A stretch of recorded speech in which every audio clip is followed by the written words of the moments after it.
To world. மோடியும் ட்ரம்ப்பும் யூஎஸ்ல meet பண்ணது குளோபல் லெவல்ல ஒரு பெரிய இம்பாக்டை கிரியேட் பண்ணியிருக்கு. குறிப்பா ட்ரம்ப் தன்னுடைய F-35 போர் விமானத்தை இந்தியாவுக்கு கொடுக்க போறேன்னு சொன்னதுலேருந்து பாகிஸ்தானுக்கும் சைனாக்கும் வயிற்றுல புளிய கரைச்சிட்டு இருக்கு.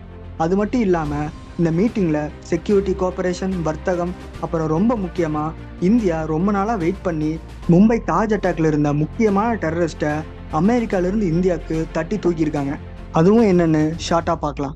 ஒரு போர் விமானம் எதிரியோட ரேடாரில் கொஞ்சம் கூட டிடெக்ட் ஆகாமல் மிசைலை விட வேகமாக பறக்கும். இதில் இருக்க ஆர்டிஃபிஷியல் இன்டெலிஜென்ஸ் ஆட்டோமேட்டிக்காகவே எதிரி டார்கெட்டை லாக் பண்ணும். இது கிட்டத்தட்ட மணிக்கு 2000 கிலோமீட்டர் வேகத்தில் பறக்கும். அதுதான் இந்த F-35 லைட்னிங் 2. இதோட பவர் எவ்வளோ பெருசுன்னு ஒரு எக்ஸாம்பிளோட பார்க்கலாம். ISIS stronghold Iraq. ஒரு நடு ராத்திரியில் ISIS தீவிரவாதிகள் கண்ட்ரோலில் இருக்க இடத்துல தீவிரவாதிகள் ரகசியமாக ஒரு மீட்டிங்கை நடத்துகிறாங்க. அவங்க அந்த இடம் ரொம்பவே சேஃப்னு நினச்சிட்டு இருக்காங்க. அதுக்கு ஏற்ற மாதிரியே வானத்தில் எந்த ஒரு வித்தியாசமும் இல்லை, வார்னிங் சவுண்ட்ஸும் இல்லை, அலாரமும் இல்லை. ஆனால் அவங்களுக்கு தெரியாத ஒரு விஷயம் என்னென்னா, ஏற்கனவே கோஸ்ட் வேகத்தில் பறந்துட்டு இருக்க ஒரு விமானம் இவங்களை லாக் பண்ணி வச்சிருக்குங்கிறது தான். அதுதான் US ஏர்ஃபோர்ஸோடைய F-35 லைட்னிங்.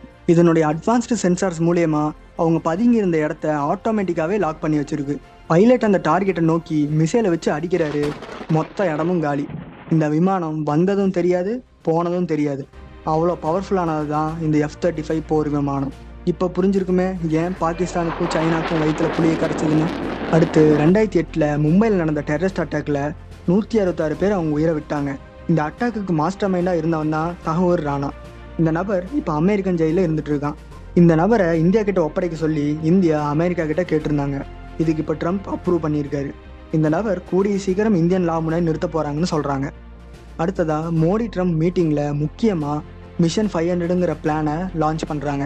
இந்த பிளானில் இந்தியா US வர்த்தகத்தை 500 பில்லியனா 2030க்குள்ளே எட்ட போகிறாங்கன்னு சொல்கிறாங்க. அட்வான்ஸ்டு வெப்பன் சிஸ்டம்ஸை சேர்ந்து டெவலப் பண்ண போகிறதா, குறிப்பாக மிசைல்ஸ், ஃபைட்டர் ஜெட்ஸ், ட்ரோன்ஸ்னு டெவலப் பண்ண போகிறதா சொல்கிறாங்க. சேர்ந்து தயாரிக்க போகிற ஆர்டிஃபிஷியல் இன்டெலிஜென்ஸ் மூலயமா அச்சுறுத்தலை கண்டறிய போகிற ட்ரோன்ஸ், அப்புறம் சைபர் செக்யூரிட்டி எல்லாம் இந்த மீட்டிங்கில் பேசப்பட்டிருக்கு. இந்த ட்ரம்ப் மோடி மீட்டிங்கில் 2 நாடுகளோட ரிலேஷன்ஷிப் வளரும்.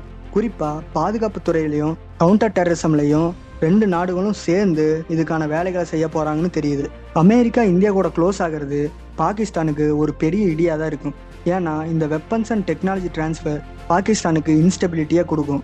F-35 மாதிரியான விமானங்கள் இந்தியாவுக்கு கிடைச்சா அதை கவுண்டர் பண்ண எந்த போர் விமானங்களும் அவங்கக்கிட்ட இல்லை. ஆட்டோமேட்டிக்காகவே இந்தியாவுக்கு இது ஏர் சுப்பீரியாரிட்டியை கொடுக்கும். பாகிஸ்தானுக்கு இது பெரிய ஆபத்தில் போய் முடியும். இதனால தான் F-35 இந்தியாவுக்கு கிடைக்கூடாதுன்னு பாகிஸ்தான் கதறாங்க. இந்தியா F-35 வாங்கணுமா வேணாமான்னு கமெண்ட்ஸில் சொல்லுங்கள்.